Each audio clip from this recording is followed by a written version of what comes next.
Stitch and Seam. We got exciting... I'm Pannon. You are Pannon. I'm Mercedes, aka I'm V-Fire. glad you know who you are. I'm glad you know who you are. Like I just said. Anyways, welcome to the Cosplay Stitch and Seam. We are continuing our cosplay contests this week. Today's topic is going to be... skits and walk-ons. Woo! So we're going to cover everything you want to do to put a skit together, or a walk-on, or... all that fun all stuff. that fun stuff. If you have any questions on cosplay contests, or want us to delve further into a topic, or we didn't cover something and you want us to answer a question, you can always email us at cosplaystitchandseam@gmail.com. Or you can fill out the online form at cosplaystitchandseam.com. Also send us your horror stories. We love them. Yes, I saw in our Facebook group people are getting a little more active about posting about or teasers about their horror stories, but we want the full scoop. Like, give us the skinny. Like, share what you can, if you're comfortable with it, of course. And we just always want to hear those, especially if you or people involved, like, learned something about it so that people in the future can avoid their own horror stories. Yes. So yeah. And as always, if you did not realize this before, our podcast is, we don't do the advertising thingy with it, so word of mouth is how we pass this on. I can do words and things, that's why I'm on a podcast. Yeah, so if you guys heard a podcast episode from us that you liked, that inspired you, or that was maybe informative... or maybe you just want to make fun of something that we said, share it! Yeah. There's no such thing as bad press. What? No. But yeah, like, I've had friends ask questions about some of the topics we've covered so far and been able to just point them and go, hey, we covered this at length in our episode, maybe a little more length than you would like, but we cover that pretty thoroughly in this lovely podcast episode. We chats about it. So yeah, if you want to share that, it helps us out and helps us produce better content for you guys in the future. So shares, likes, etc. are always appreciated. Always. Remember, you can find our podcast on Google Play, Stitcher, iTunes, CastBox, Libsyn, YouTube, or wherever you get your podcasts. Woo! Yay! Now on to our topic. So skits and walks-on. Hooray! Walks-ons. Walks-ons? Walks on? No, walks off. Oh my goodness. Alrighty. Walk-ons.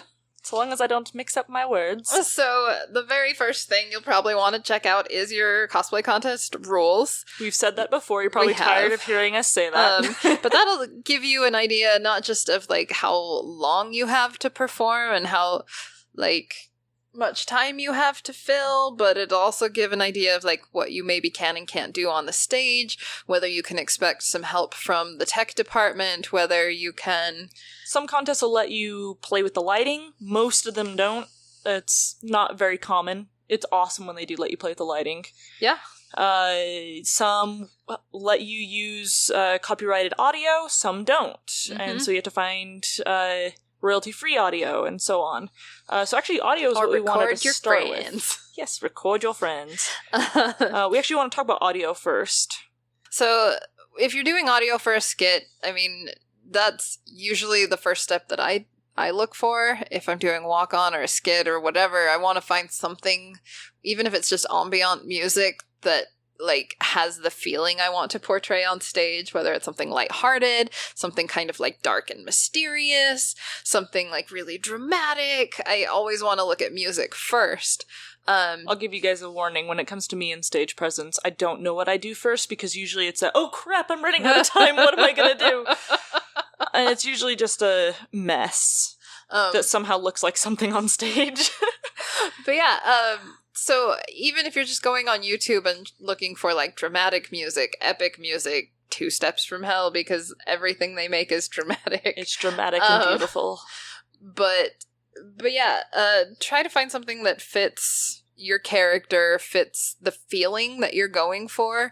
And for me, it's a lot easier to design something around music, because the music will have, like, the change of the music will, or the pace of the music will change.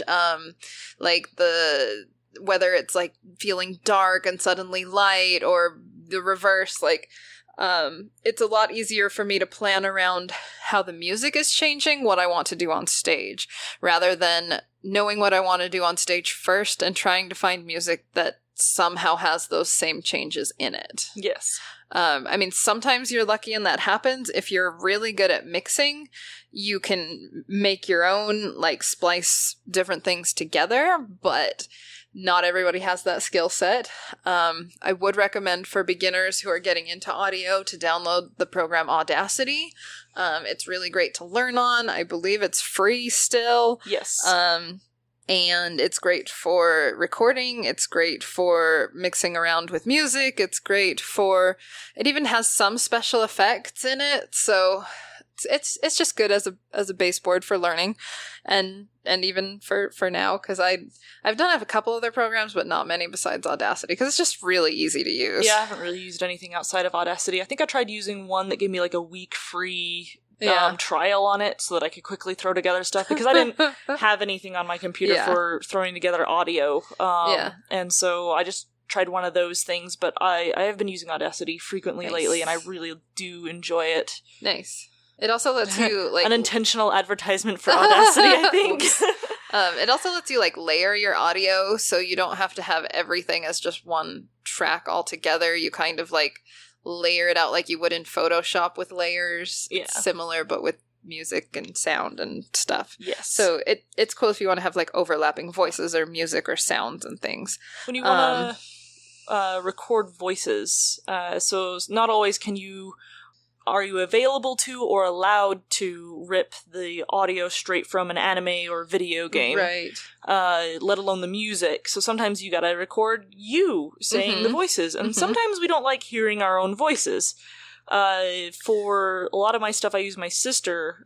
She's got a passing fancy in being a voice actress, so I like pulling her in for doing voice stuff. As far as music goes, you can always look for royalty-free music. Yes. That means they're allowed to use it for things like skits and whatnot, because there's not, like, nobody's getting, like, slighted for payment on it, you know. But yeah, with recording for voices, if you are not feeling confident in, like, your voice acting ability, or maybe you're cosplaying a character who has, like, a much deeper voice than you're comfortable trying for, and you don't want it to, like... Hello. That was terrible. Terrifying. Like, if I'm crosplaying and I want to have, like, a more masculine voice, I'll sometimes have a friend do that voice for me, so that, you know, if I'm on stage and suddenly, like, I'm cosplaying as this character who's, like, very manly and masculine, and, like, suddenly his voice comes out and it sounds like me right now, it doesn't, like, it feels a little weird. But if I walk out and I suddenly have this, like, booming manly voice, then I'm like, oh, okay. You can always wrangle a friend or someone to do that. Yeah, and it does If not, get new friends. No, I'm just kidding. I feel like for the audience, it is a little bit more, like, they're able to, like, get into that same character like you want to. Yeah. You know? The closer you can get someone who voice acts the way that character sounds. Which is not to say that you can't. Like, I mean, I play around, obviously, a lot with my voice when I'm doing podcasts, when I'm doing, like, skit audio and stuff like that. And it is definitely not to say that you can't make your own audio and have it sound good. Like, Audacity even lets you change the pitch of your voice. So if it's not low enough naturally, you can play with that to a certain degree. Yes. So don't feel bad. I know for, like, even if I am having a friend do the voice for me, I still really like to be there to direct how I want that emotion to sound. Like, I will, like, say the line the way I want it to be said, and then I'll have them repeat it as close to that as they can, just to make sure that I'm still conveying that same emotion, which is maybe, like, a little bit micromanagey of me, but, like... No, actually, I was going to use that, because before I had met Pennon more officially and whatnot, and I would do my own recordings and things, I did do the audio for my first skit that I done on stage with friends, and they kind of did this as well, but, like, it was repeated again, when I recorded with Pannon for the first time, we were getting ready for the Japanese festival, and all the audio had to be pre-recorded because it was outdoors, and so doing microphones and stuff isn't terribly the greatest if the wind's blowing. It's rough.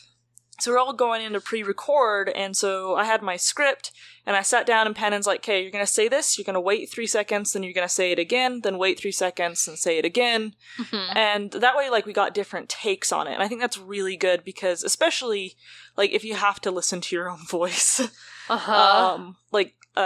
There was one time where I could not get my sister to come in. She just had no time to come visit me.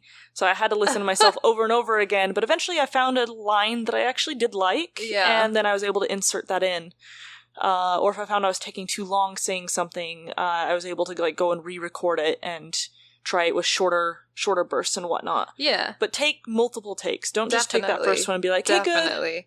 I think even if it's off-putting at first, I think it's really great to hear your own voice and to get used to hearing your own voice if you plan to record your own voice in skit audio. This podcast has made it so I do not annoyed at my voice anymore. Hooray!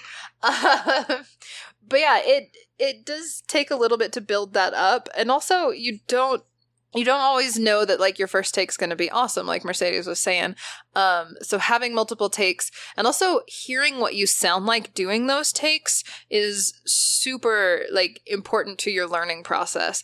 Knowing how your voice changes, knowing Mercedes. You are the one recording this podcast. This is your voice. That's not my voice. It's some weirdo's voice.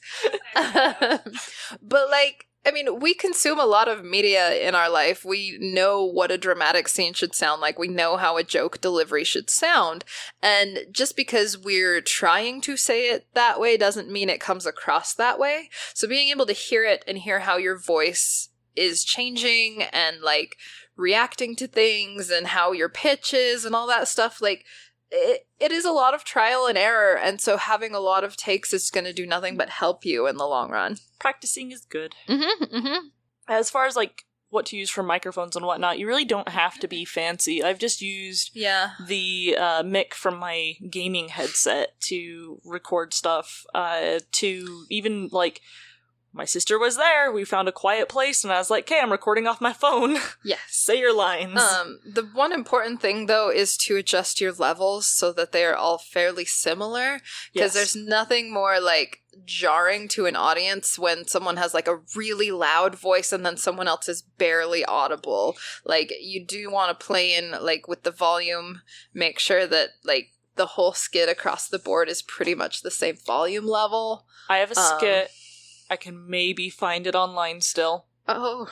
It makes me cringe. Oh, no. Because the audio in it is not good. Oh, no. Because my sister is voice acting a very high-pitched character. Uh-huh. And we had a friend playing a computer character, and I think even I voiced some stuff in it, but we all had very different pitches, and we all recorded on the same thing. This is before, like, I was just like, we'll just record in one go, and we'll all get it all done like this. And I didn't do the practicing and didn't have the equipment at the time or the programs to do, like, the layered audio and whatnot. So I just kind of did it all in one go, and it is not pretty. When my sister screams because there's, you know, skeletons, she kind of blows out the audio for a little bit there. Melissa's thinking, like, what is this one? Fanaticu years and years ago. Okay. Now Melissa's I've clicked it for her. But yeah, like, your audio is the most important, and you... On that note, don't do your audio the night before a contest. That's also why it was so bad. You should be able to tell listening, and even if you're so entrenched in it that you can't tell if your audio sounds funky, have someone else listen to it. It never hurts. In fact, it only helps to have a second pair of ears, like, listening and, like, making sure things are okay. Like, do I sound crazy, or do I sound, like, purposefully crazy? Yeah. If you are going to do stuff like screams and whatnot, it's okay to, like, step back from the mic to get things that can, like, pad your mic a little bit so you're not going to blow out, like, your volume all the way to the max. Yes. Because it can be great for impact, but it can also like just hurt everybody's ears. Yes.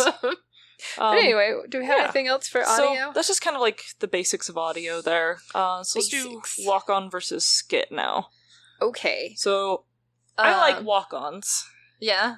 You like skits. Generally, yeah. I think it's just because when I go to approach like a walk-on, unless I have a character who is very like energetic and like easy to think like, oh, I'm going to do this, this, and this is in character, it's really hard without interacting with another character for me. See, my thing is I would prefer not to be on the stage as long as I can.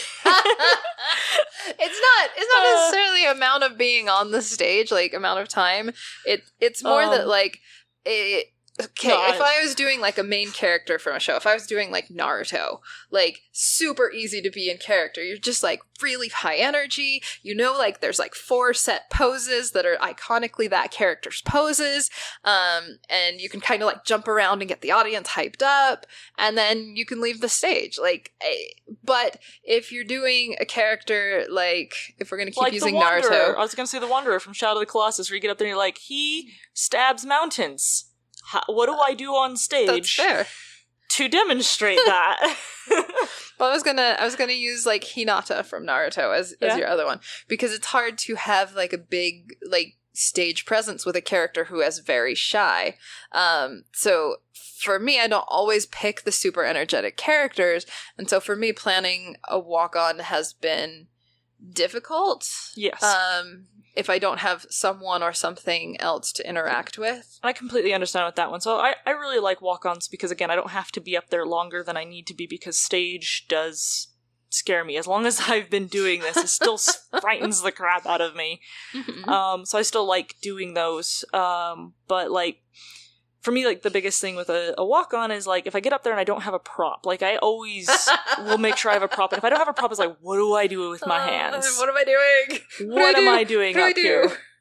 So I always try to have a prop with me, or what I usually end up doing is I finagle one of my siblings into cosplaying with me, and then they're up on stage, too. But, like, it's... I think the basic thing for a walk-on, they're usually shorter than skits, so they don't give you as much time. Maybe a minute and a half tops. Yeah, tops. I really like... The other thing to remember is, like, you don't have to fill that time. Yes.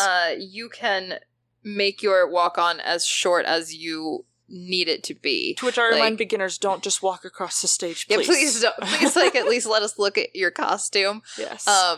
But there is something to be said for knowing when to exit. Like, if you have a minute and a half and you're not using it very well, that minute and a half is going to drag to your audience. But if you're able to, like, hit all the points that you wanted to within, like, the first 45 seconds, and you feel strongly about how you've done it, and, like, adding more to it is going to detract rather than add to your performance, like, finish it at 45 seconds. It's okay. Yep.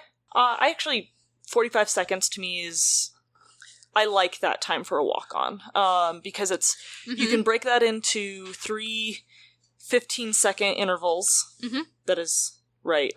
Yeah. Yes, okay. I did do the math right. You did math right. 3 15-second intervals where essentially I've got 3 different poses I can be doing there, along with travel time in between them. Mm-hmm. On the blog, I will draw a diagram of this.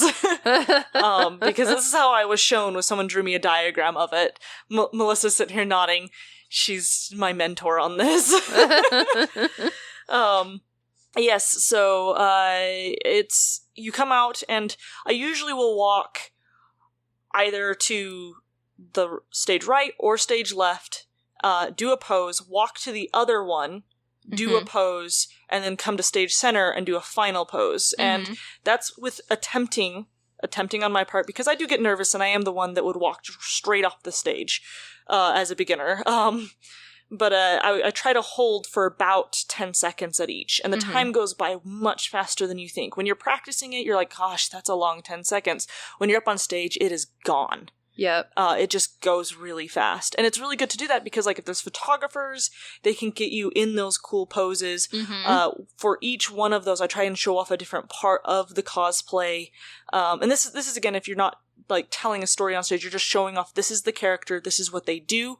Like with my Shadow of the Colossus one, he stabs mountains, so I showed off that sword. I picked a one really cool sword fighting pose. He doesn't really sword fight, but that's all I could think of.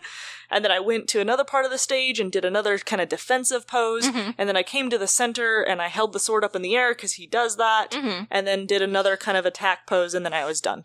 And could walk off the stage. I always try to make that last pose dramatic. That very ending, whether you're doing a skit or a walk-on, telling a story or not, that last pose should be the cherry on top.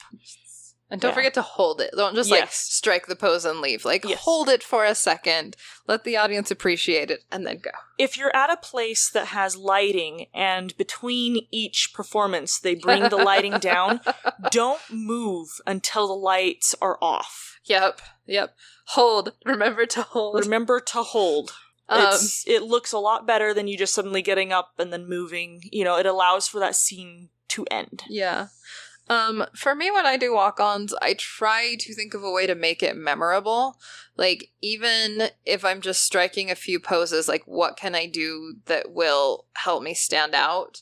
That will, like, so I learned, like, as a teenager, I learned, like, some small sleight of hand stuff. One time on stage, they didn't have a rule against it, so I did pyrotechnics. You probably shouldn't do that. There's probably a rule for that now. There's a rule about it now, but there wasn't at the time.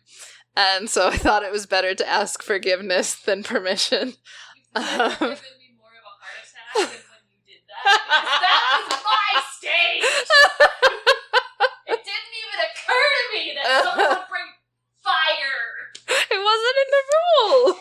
Angry Melissa rant from the floor. He had one of those cool, like, Roy Mustang, like, you snap your fingers and it makes a fireball in your hand, and it was completely safe. I had practiced it a ton, but, like, you know, there's always the element of surprise. But yeah, so check your rules. Maybe Fire's don't do that. Probably Most not of them allowed. do have a rule about fire. And throwing things. Don't throw things at the audience. But I mean, my walk-on was memorable. Quite. But yeah, that's why I really like walk-ons that tell a story, even if it's just a short, like, little 45-second thing.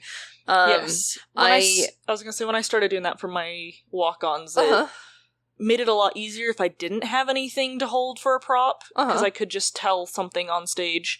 Definitely a lot easier if you have someone else up there with you to interact with. But you can also do a monologue. Renegade Cosplay did a monologue for what's-his-face from that one anime. I got this. Blue Exorcist. Yes. Yeah. Yes. She did, what's his name? Mephistopheles? Yeah. Yeah. She did a monologue on stage, and it was incredible. Yeah.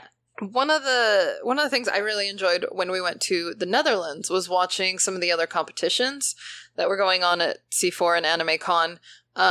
They had, like, the solo competition for, like, and you were judged both on your performance and your craftsmanship.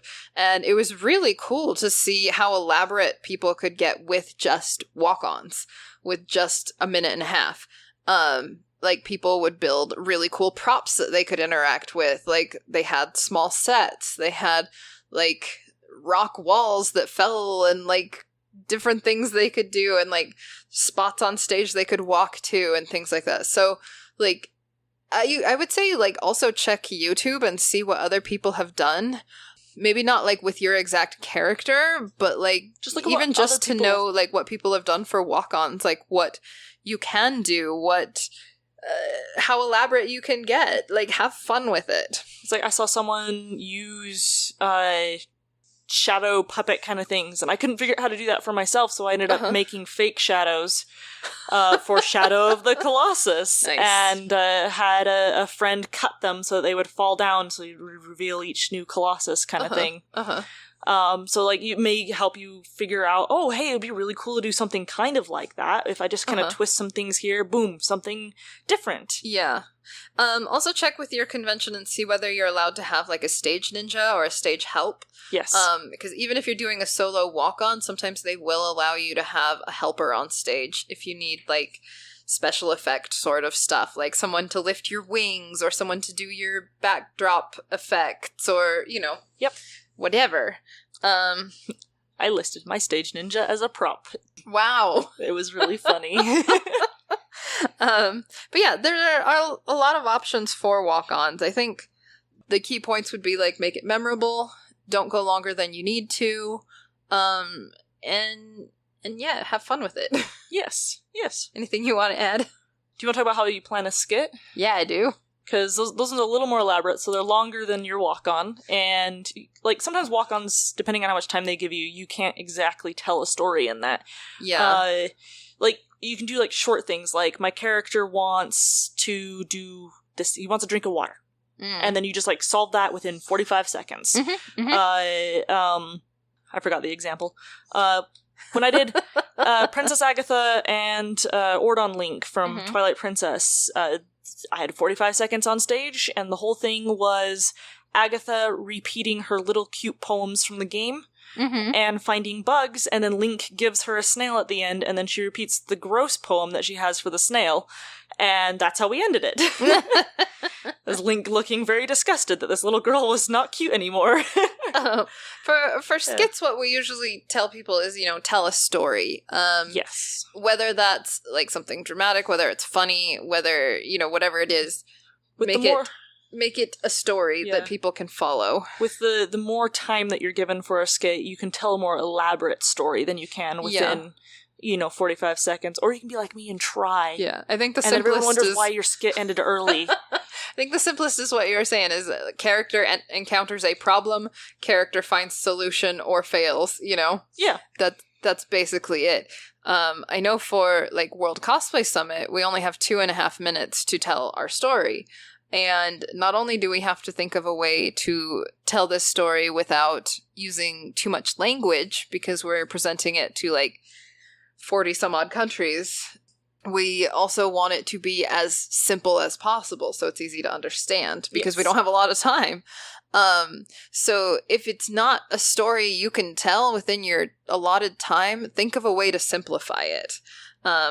Think of like things that don't need to be there. Like, not everybody's going to know your series that you're from. Are you making this story accessible to them? Like, is this story going to be understood only by people who know what you're from? Or can you tell the story in a way that anyone can understand it? So you could use, girl has guy she likes, guy runs off with other girl is heartbroken. That could fit almost, like, any anime. Madoka Magica! I'm not repeating that one, what? I mean, that's essentially what our skit was. Girl gets her heart broken, and then we had a little bit of, like, the after effects of what does she do to try to overcome that? And then the failure of that. And like, if you can't explain it in like 10 seconds or less, you should probably simplify it. Yes. It should be like a very simple, easy to understand story. We're not like, unless you're like recreating a specific scene from the anime and you want to use those specific lines or those specific setting, like, and that's fine. Just keep in mind that not everybody's going to understand it. The more you can do to make it accessible, the happier your audience is going to be. Yes. Because even if people didn't understand that these were magical girls on stage that have like this dark history kind of thing going on with them, they understood, they were able to relate with, this girl is heartbroken and her friend is trying to get her out of it. Yep. And you could obviously see why she was heartbroken, because the boyfriend literally skipped off the stage with a girl. So but yeah, like, try to find the simplest way you can tell that story. Like when Garnet and I were getting ready to compete in 2014 for the finals, we were originally going to do Final Fantasy IX, and we were going to do Garnet and Beatrix, but we went back and forth so much about, like, what could we do as a story between those characters, and, like, yes, they have a really cool history, and we like how they relate to each other in the game, but, like, there wasn't a story simple enough that we could figure out a way to tell it within that amount of time. So we decided on a different series. I mean, there's nothing wrong with changing your original plans, or finding ways to like change your story enough that you can do something with the characters you want to do. Yeah, sometimes if you and like the person that you're competing with, or even the group, and you find that the characters aren't jiving together, but you still want to enter, that's where a walk-on also still comes in handy, is that you can still enter as a group that way, or even individually, depending on what, you guys want to do. Yeah. But you can have a simpler interaction between the characters versus trying to tell an elaborate story in 2 minutes. Like, honestly, a lot of the skits that I end up wanting to do start out with me going, this would be such a cool idea. I just need people to be these characters. Which doesn't always work. Sometimes you can't find someone to be every character you want. Or you have to work with them across another state or somewhere else. So, like, we had to do that for Anime Los Angeles this past year. Oh, yeah. And the planning for that can be a lot harder because, like, the only time that we actually got to practice in person was at the convention. Yeah. In a hotel room, which was not the size of the stage. No. When we got up on stage, I was like, this is much bigger than I thought. Right. So, like, make sure if you're doing something like that, like, plan around it. If you're going to be doing something where you're competing with another member who is across state lines or hard to get to, simplify. Don't plan like an elaborate fight scene when you only have at the con to learn to do it together. Yes. Planning something that is simple but still meaningful is okay. Yeah, like one thing that we did is we were trying to figure out like what kind of story did we want to tell. We had an idea of what our music was, that we kind of wanted to play off of a certain song. And we just kind of like went back and forth between that and this document that I had made with really hideous drawings of the characters. You say hideous. Sidon was an oval. He was. Just he a looked big like red a little oval surfboard. I put teeth on him. He did. He had teeth. That's how I knew he was a shark. Yes. Yeah. But it's enough that, like, your team had an idea of what to do. Like, you could have thrown us into a room and gone, put the skit together based on this, and we would have, like, give us, like, 10 minutes and we would have figured it out. Yeah. Like, so, like, communicating is super important. I'll put some of those drawings on the blog if you guys want to see them. They're so funny. They're hilarious. But yeah, communicating with your team, and if you can, like, blocking your skit is what we call it, which means to like walk through it, make sure you know where you're standing on stage. If you need diagrams, draw them out. If you need like play-by-plays with thumbnails where things are drawn as blobs, then do that. But like lovely blobs. Block it out so that you know what you're doing, where you need to be, and what your musical cues are for where you need to be.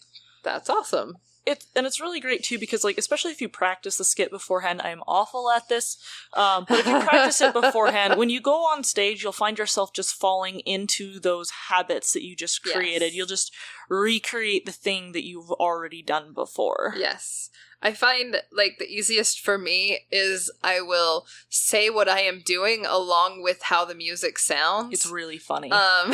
So like the tune of the music will be like da da da da da, and I'll be like spin my thing around and then walk over here, and I will actually say it like that as we're rehearsing, to the benefit or detriment of my teammates. So for the Madoka skit, we actually were able to rented one of those like ballet places, dance studios. Thank you, Melissa. Dance studio.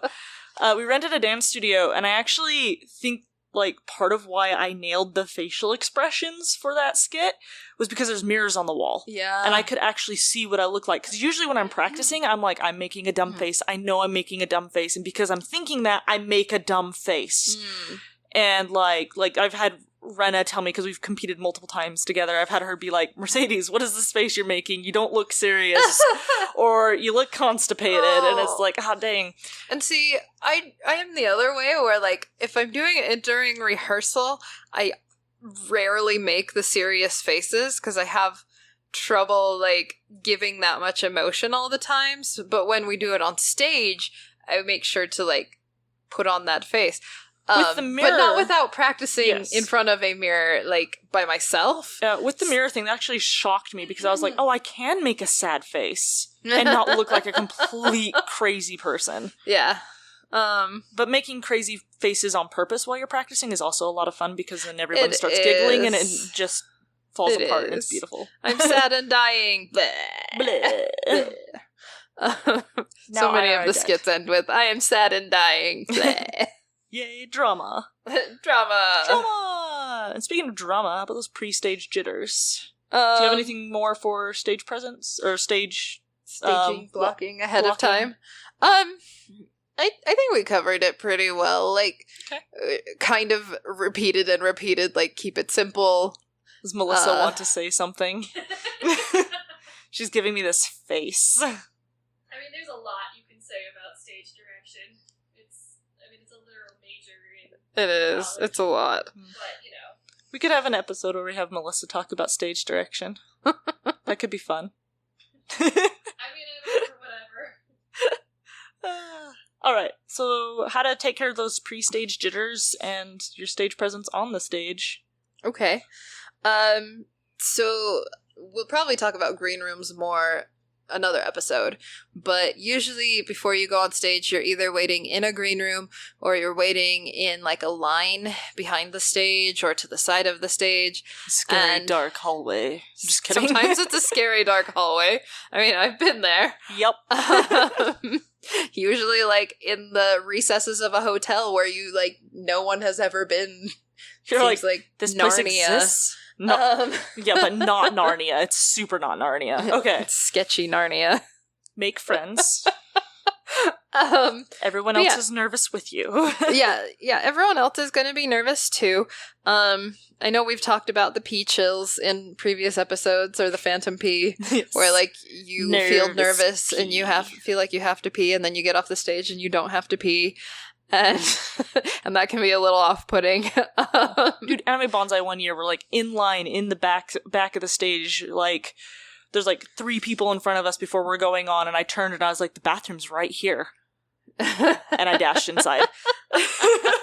And bye-bye pee chills. Yes. No, they didn't actually go away because it's just, that's what nervousness does to me. Yeah.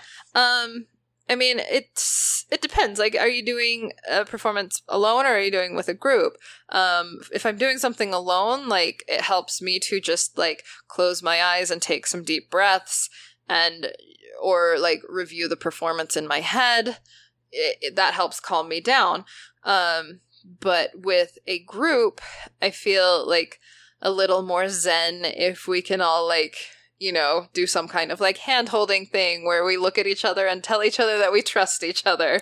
Because it sounds silly, it does, but it's important, like, to know that the people you're about to take the stage with, that you trust them. For my first competition, the one that I did with Jez, we were in the back, so we weren't quite in the line area where you have to be quiet because you're about to go on stage and everyone can hear you. Sure. Just before that part, we were out in the hallway in line, and we just started singing Mulan songs. And, like, if that doesn't make you feel better, I mean, other than the point that at that time I did not know the lines, so I was like, let's get down to the business, something, shoot, I know this movie. But, you know, like, it was just fun to, like, everyone just kind of got caught up in that song and just doing that all together.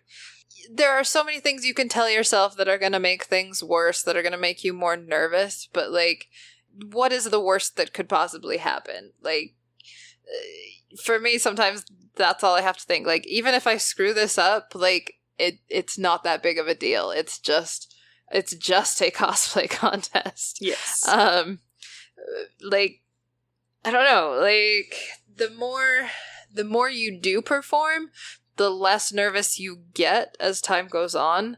Like, if you've done those practices, as soon as you walk on stage, you're just automatically, I am in the zone, I'm doing those steps, I'm thinking in my head, take 3 steps over here, turn, do the pose, reach out to the dying boyfriend, okay, now. Yep. Like, seriously, nothing is gonna help your stage fright as much as rehearsing beforehand. The more you've done that, the more you've prepared, the more you're already ready. Like, you know it. You can do it.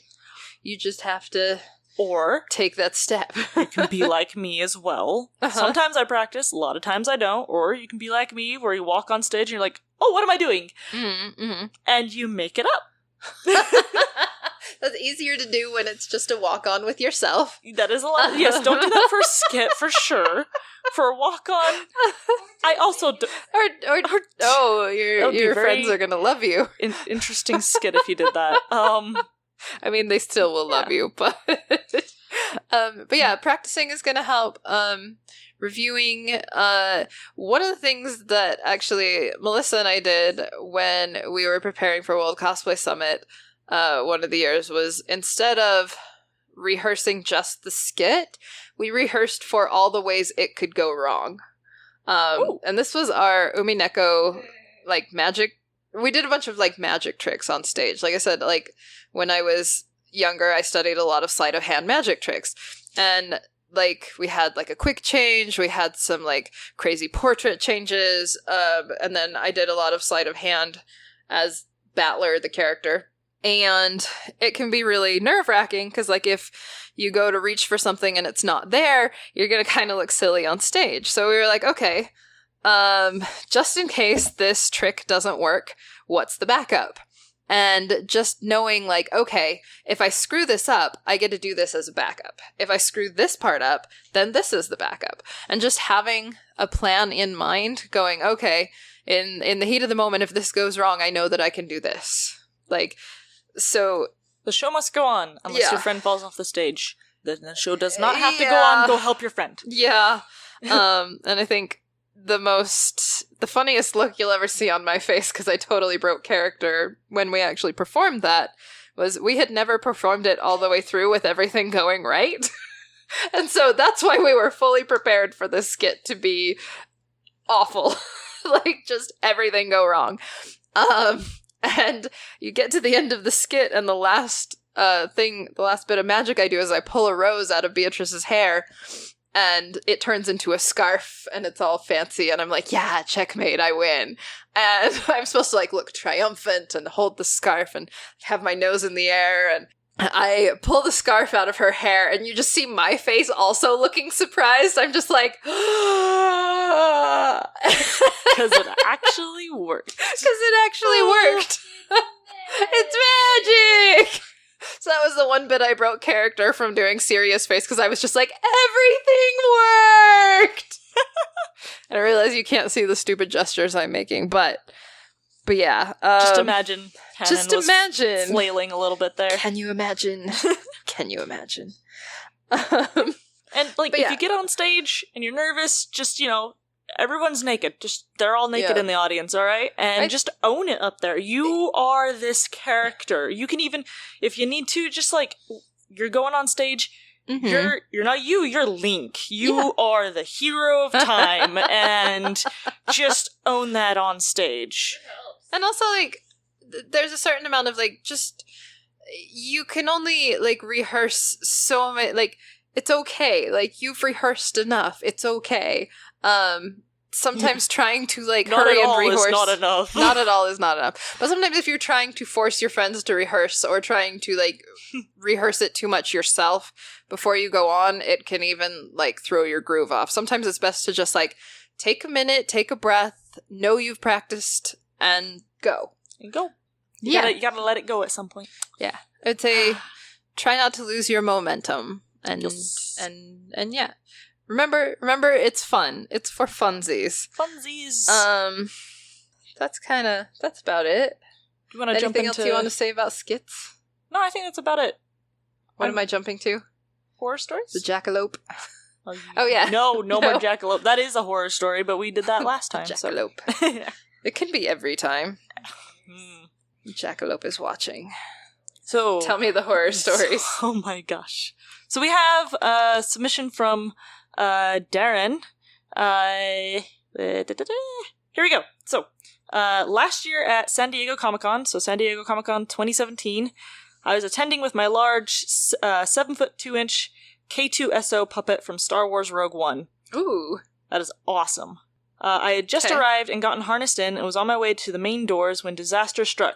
K2 is completely supported by a chest harness I wear, and one of the 2 connection points failed at that moment. His body pivoted on the lower connection. Oh no! And he pitched forward towards the ground. Oh no! These drawings and pictures will be on the blog too. He sent drawings and pictures. It's great. I'm excited to see them, but also sad. So he has a picture of the harness set up. It's awesome. So K2 weighs 35 pounds, but I was able to catch him and plop myself down on a street barricade. There's a photo of that. Funny enough, this is when passerby congoers wanted to take pictures of me as I'm frantically doing repairs. Of course. So he says, here's an image I found on Instagram the next day capturing this fun, in quotes, moment. Perhaps a future topic, when not to take a cosplayer's photo. We'll take note of that. That's I a good have a one. horror story I could tell about that. Okay, awesome. Okay. All right. He says, I had no handler friends with me. I'm not even in the convention center yet. I have no emergency kit of tape or zip ties, and I can't really take K2 off as he is not self-supporting. After thinking it through, I wiggled out of the top of my jumpsuit to expose the harness straps. After adding slack in the shoulder straps, I crossed them around the harness pipe and lashed K2 to myself. Mm-hmm. This temporary measure would work until I could get inside and find some tape or zips. Moral of the story is don't cosplay alone. When your costume is over, especially if your costume's over 7 feet. Fair. Just don't do it. Now I always carry some industrial zip ties and a small roll of duct tape on my person at all times when I'm with K2SO. Here's a happy cosplayer with his droid before disaster struck. So he's got his before picture too. Aww. That is awesome. He says if you guys want to see more pictures, I'll also put this link in the blog. You can find them on his website at drsci-fi.com/K2SO. So yeah, I'll put all that on the blog. Thank you, Darren. That is awesome. And that was really awesome. That's sad. That's a really impressive cosplay too. Like looking at the photos. So your horror story. Oh gosh. Well, I was trying to think of times like stage stuff had gone awry, and I'm trying to remember which ones. Did I tell the one already of when I was Sakura at Anime Expo and I got sick? I don't think so. Okay. So this will be the like when to not take pictures thing. So my friends had done a Naruto group of Team 7, which is Kakashi, Sakura, Sasuke, Naruto. And I think we had like Sai and a few others maybe. But anyway, we did like these J-rock, punk rock versions of the characters. And so since we had the whole set, we had quite a few people wanting pictures because they're like, yay, it's a whole set and they look cool. And I had done like these really big, giant, pink, fluffy ponytails on mine, even though Sakura doesn't really wear her hair up like that. But I wanted to do like a more grown-up look anyway. It was a really heavy wig and it was hard to wear. And it was the first time I'd ever gotten a migraine. And it happened while I was wearing this uncomfortable wig. And I told my teammates, I was like, I'm just gonna like sit down outside the game room while you guys go play. I just need a minute to like not be walking through really loud hallways and stuff. Yeah. And so since I never had a migraine, I was like, it's fine if I just sit for a minute, I'll stop feeling like tunnel vision and nauseous and it'll be fine. And I sat there and I finally like took the pigtails off of the wig and I was just wearing like the short pink wig and I still didn't feel better, but I felt like stable enough that I was like, okay, I can at least like get back to our hotel room and like lay down for a minute. And so as they were coming out of the game room, I finally got up. And as I got up, it was just like everything that felt okay suddenly like shut down and I felt super sick and I had to find a place to throw up like right then. Oh. And the nearest garbage can was like 30 feet away down the hallway and I just took off sprinting. And like managed, and it was also one of the garbage cans where the lid was covered and it had like holes in the sides. So like I sprinted, I shoved my head in the side and I just into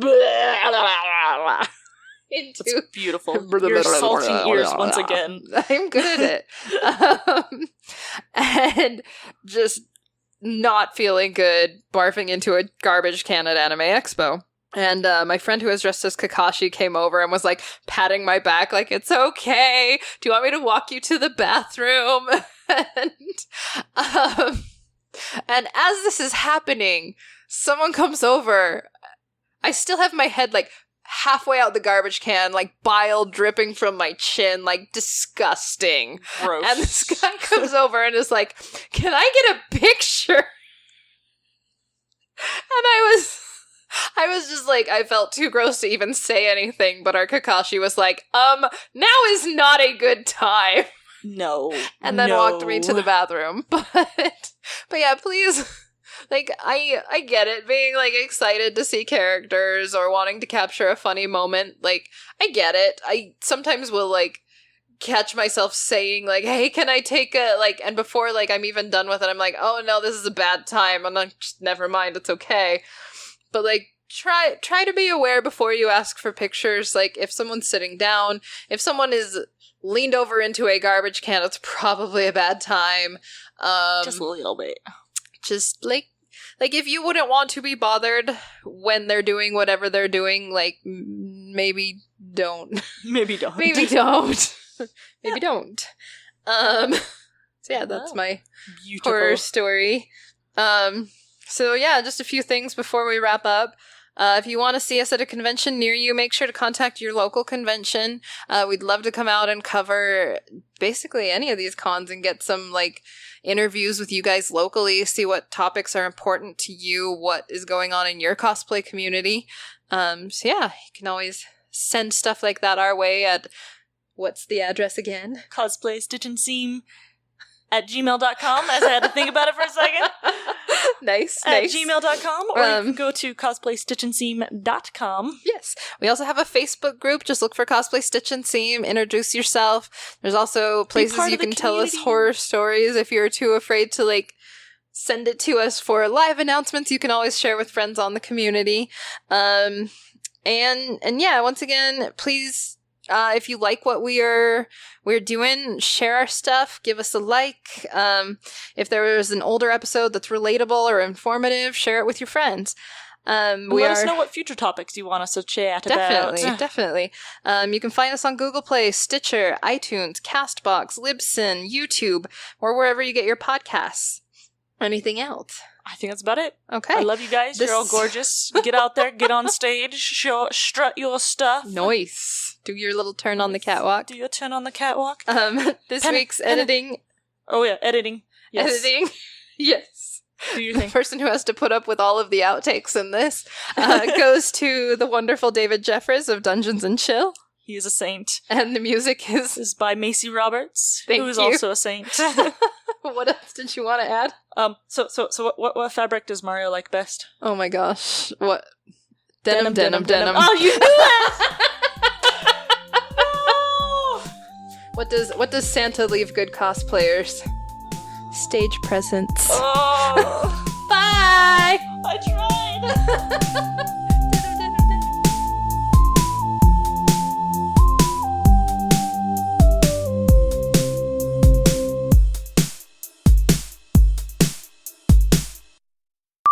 Welcome to Cosplay Stitch and Seam.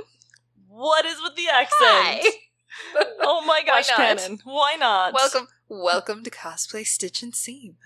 No? No.